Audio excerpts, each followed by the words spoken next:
మీ పల్లె సతీష్.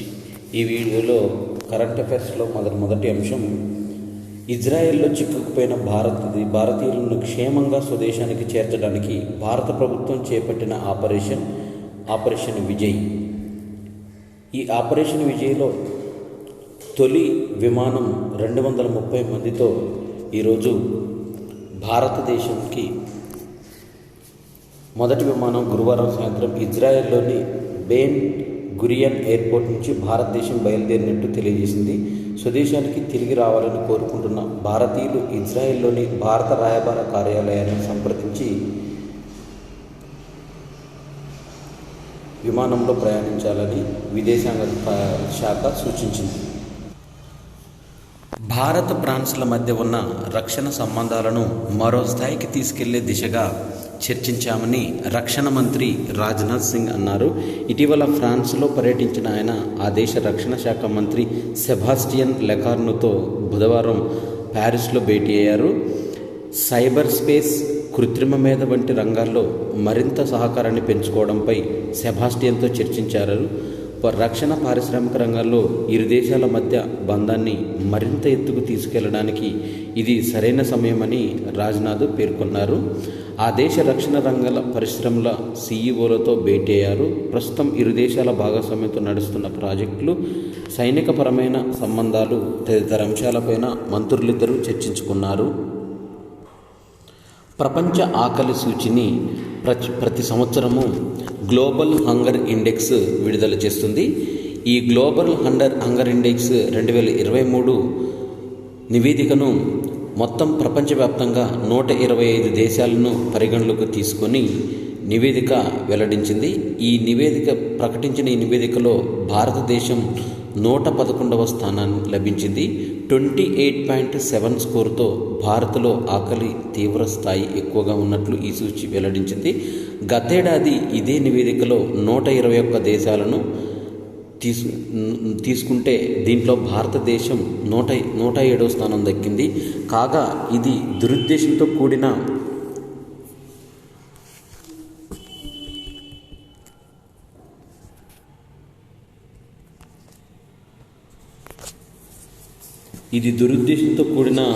సూచిగా తిరస్కరించిందని పిల్లలు 18.7%తో పిల్లలు తిరస్కరించారని పేర్కొన్నారు. ప్రపంచంలో అత్యధికంగా భారతదేశంలో 18.7% తక్కువ బరువు ఉన్న పిల్లలున్నారని, పోషకాహార లోపాన్ని ఇది సూచిస్తుందని నివేదిక పేర్కొంది. దీని ప్రకారం మన పొరుగు దేశాలైన పాకిస్తాన్ 102, బంగ్లాదేశ్ 81వ స్థానం, నేపాల్ 69వ స్థానం, శ్రీలంక 60 ర్యాంకులతో భారత్ కంటే మెరుగైన స్థానంలో ఉన్నాయి. భారత్లో పోషకాహార లోపం 16.6%గా ఉండగా 5 ఏళ్లలోపు పిల్లల్లో మరణాలు 3.1% ఉన్నట్లు సూచించింది. అలాగే 15 నుంచి 24 ఏళ్ల వయసులో మహిళల్లో రక్తహీనత 58.1% ఉన్నట్లు వెల్లడించింది.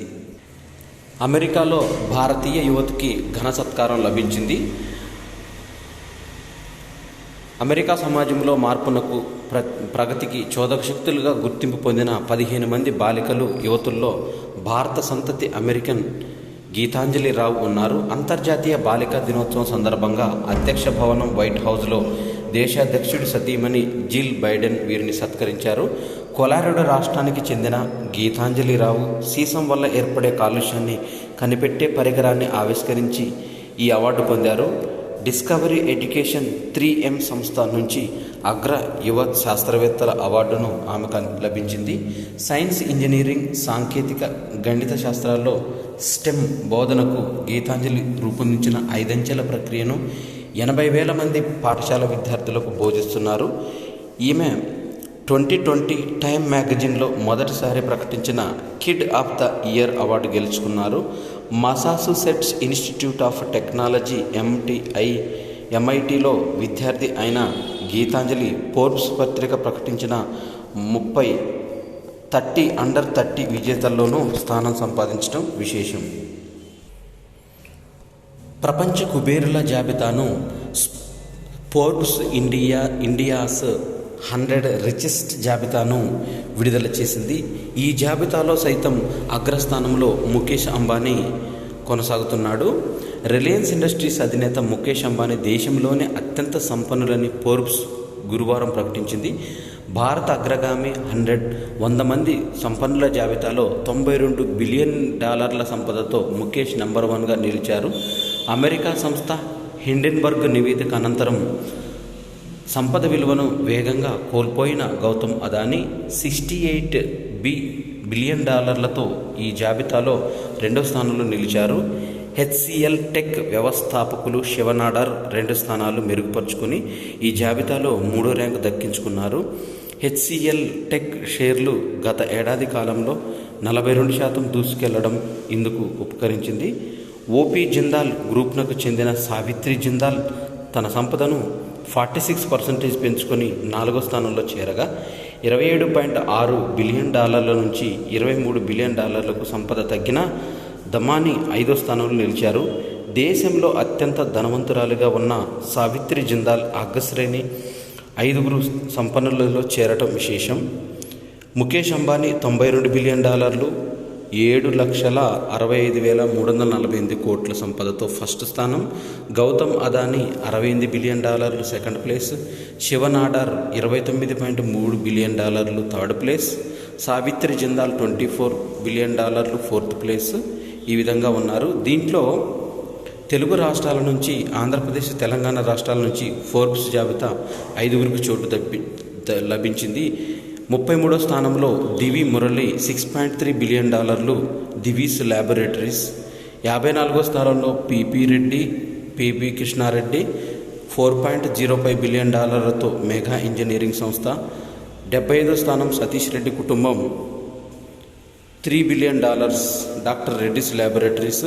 94వ స్థానం Pratap Reddy $2.48 billion, Apollo hospitals. 98వ స్థానం P V Ramprasad Reddy $2.35 billion, Aurobindo pharma. వీరు ఈ లిస్టులో ఉన్నారు. విస్టా విద్యా ప్రపంచంలో ఒక సంచలనం. Infinity learn by Shri Chaitanya వ్యవస్థాపక డైరెక్టర్ సుష్మా తెలియజేశారు. Infinity learn by Shri Chaitanya సంస్థ కృత్రిమ మేధ సహాయంతో రూపొందించిన vista virtual intelligence system for tailored academics tool ప్రారంభించింది. ఇది ఆధునిక విద్యా ప్రపంచంలో ఒక సంచలనమని, విద్యార్థుల సామర్థ్యాలను మెరుగుపరుచుకోవడానికి తమ లక్ష్యమని లెర్న్ బై శ్రీ చైతన్య వ్యవస్థాపక డైరెక్టర్ సుష్మా తెలిపారు. ఈ కార్యక్రమంలో విద్యార్థుల సామర్థ్యాన్ని అర్థం చేసుకొని కృత్రిమ మేధ సహాయంతో అధ్యాపకులు పూర్తిగా తోడ్పాటును అందిస్తూ విద్యార్థులు విద్యా సంస్థల్లో గొప్పగా విజయాలు సాధించడానికి ఈ విస్టా టెక్నాలజీ యూజ్ అవుతుందని తెలిపారు. దక్షిణాఫ్రికాలో జరగనున్న కామన్వెల్త్ లోకల్ గవర్నమెంట్ కాన్ఫరెన్స్కు భారత జనతా పార్టీ నాయకురాలు, ఫౌండేషన్ ఫర్ ఫ్యూచరిస్టిక్ సిటీస్ అధ్యక్షురాలు కరుణ గోపాల్ వర్తకవికి ఆహ్వానం అందించారు. Commonwealth local government forum secretary general CLGF London నుంచి ఆహ్వానం పంపించారు. నవంబర్ 14 నుంచి 17 తేదీల్లో రువాండాలోని కిగాలిలో ఈ సదస్సు జరగనుంది. రువాండా ప్రభుత్వం నిర్వహిస్తున్న ఈ conference theme building resilience across the Commonwealth అనేది ఈ థీమ్.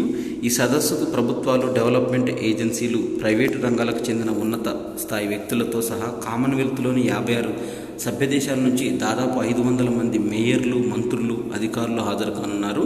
ఈ సందర్భంగా కరుణా గోపాల్ వర్తకవి మాట్లాడుతూ భారతదేశం తరపున ప్రాతినిధ్యం వహించడం సంతోషంగా ఉన్నట్లు తెలిపారు.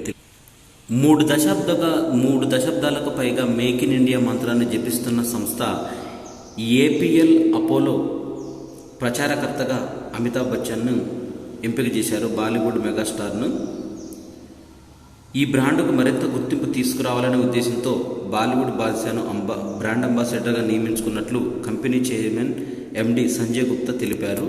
ఢిల్లీ కేంద్రంగా కార్యకలాపాలు అందిస్తున్న సంస్థకు దేశవ్యాప్తంగా 11 స్టీల్ ఉత్పత్తి ప్లాంట్లలో ఉండగా వీటిని ప్రతి ఏటా 36 లక్షల టన్నుల స్టీల్ను ఉత్పత్తి చేస్తుంది. హమాస్ పోరులో ఇజ్రాయెల్కు పూర్తి మద్దతు పలికిన జర్మనీ తాజాగా మరో కీలక నిర్ణయం తీసుకుంది. తమ దేశానికి చెందిన 2 హెరాన్ టీపీ డ్రోన్లను వినియోగించేందుకు ఇజ్రాయెల్కు అనుమతించింది. ఈ డ్రోన్లు భూమి నుంచి దాదాపు 11 కిలోమీటర్ల ఎత్తులో ప్రయాణిస్తూ భూమిపై అతి చిన్న వస్తువును కూడా గుర్తించి ఫోటో స్కానింగ్ చేస్తాయి. ఇకపై ఆ దేశాలకు అనుగుణంగా ఏకధాటిగా 50 గంటలకు పైగా పేలుళ్లు జరిపే సామర్థ్యం వీటికి ఉంది. సియాచిన్లో తొలి BTS ఏర్పాటు. ప్రపంచంలోనే అత్యంత ఎత్తైన యుద్ధ భూమిగా గుర్తింపు పొందిన సియాచిన్ గ్లేసియర్లో BSNL జవాన్ల సాయంతో తొలి బేస్ ట్రాన్సీమర్ స్టేషన్ BTS ఏర్పాటు చేసింది. ఈ నెల 6న ఫార్వర్డ్ పోస్టుల్లో ఈ BTS ఏర్పాటు చేసినట్లు భారత సైన్యం వెల్లడించింది. ఈ BTS అందుబాటులోకి రావడం వల్ల 15 అడుగుల ఎత్తులో గస్తీ కాస్తున్న జవాన్లు కూడా మొబైల్ కమ్యూనికేషన్ అందుబాటులోకి వస్తుందని తెలిపింది. గంగా జలానికి ఎలాంటి GST లేదని central board of income taxes and customs CBIC సంస్థ వెల్లడించింది. గంగా జలాన్ని గృహిణులు పూజల్లో ఉపయోగిస్తారని, పూజా సామాగ్రికి GST నుంచి మినహాయింపు ఉంటుందని తెలిపింది. అందువల్ల గంగా జలానికి కూడా ఎలాంటి GST విధించడం లేదని CBIC పేర్కొంది. గంగా జలానికి కూడా కేంద్రం 18% GST విధించాలని నిర్ణయించినట్లు ఖర్గే ఆరోపణలతో ఈ ప్రకటన చేసింది. చైనాలో జననాల రేటు తగ్గుముఖం పడుతుందని 2022లో చైనాలో కేవలం 95.6 లక్షల మంది చిన్నారులు జన్మించినట్టు నేషనల్ హెల్త్ కమిషన్ ప్రచురించిన తాజా నివేదికలో తెలిపింది. 1949 నుంచి నమోదవుతున్న రికార్డుల్లో ఇదే అత్యల్పం కావడం గమనార్హం. కొత్తగా పిల్లలను కనేవారికి ఆర్థిక ప్రోత్సాహకాలు అందజేస్తామని ప్రభుత్వం ప్రకటించిన పరిస్థితుల్లో మార్పు రావడం లేదని ఈ సందర్భంగా చైనాలో నేషనల్ హెల్త్ కమిషన్ ప్రచురించిన నివేదికలో తెలిసింది. ఇజ్రాయెల్ చేరుకున్న అమెరికా విదేశాంగ మంత్రి. ఇజ్రాయెల్ హమాస్ మిలిటెంట్ల మధ్య భీకర దాడులు కొనసాగుతున్న వేళ కీలక పరిణామం చోటు చేసుకుంది. అమెరికా విదేశాంగ మంత్రి ఆంటోనీ బ్లింకెన్ ఇజ్రాయెల్ చేరుకున్నారు. ఈ సందర్భంగా ఆ దేశ ప్రధానమంత్రి బెంజమిన్ నెతన్యాహు అధ్యక్షుడితో పాటు ఇతర ముఖ్య నేతలతో బ్లింకెన్ సమావేశం కానున్నారు. యుద్ధం నేపథ్యంలో ఇజ్రాయెల్కు అవసరమైన సాయం, అమెరికా మద్దతు వంటి అంశాలను చర్చించనున్నట్లు తెలుస్తుంది. తమిళనాడులోని ప్రసిద్ధ పర్యాటక ప్రాంతాల్లో మహాబలిపురంలోని లైట్ హౌస్ మ్యూజియాన్ని తాత్కాలికంగా మూసివేశారు. ఈ మ్యూజియంకు మరమ్మతులు చేపట్టడంతో తాత్కాలికంగా మూసివేస్తున్నట్లు సంబంధిత అధికారులు వెల్లడించారు. కేంద్ర నౌకాయాన మంత్రిత్వ శాఖల పరిధిలో ఉన్న ఈ మ్యూజియంలోకి తదుపరి ఉత్తర్వులు వెళ్లేంత వరకు పర్యాటకులకు అనుమతించరు. భారతీయ అమెరికన్ మైక్రోసాఫ్ట్లో కీలక పదవిని పొందింది. మైక్రోసాఫ్ట్ కార్పొరేషన్ వైస్ ప్రెసిడెంట్గా భారతీయ అమెరికన్ అపర్ణ చిన్నప్రగడ నియమితులయ్యారు. ప్రస్తుతం ట్రెండింగ్లో ఉన్న ఆర్టిఫిషియల్ ఇంటెలిజెన్స్ విభాగాన్ని ఆమె లీడ్ చేస్తున్నారు.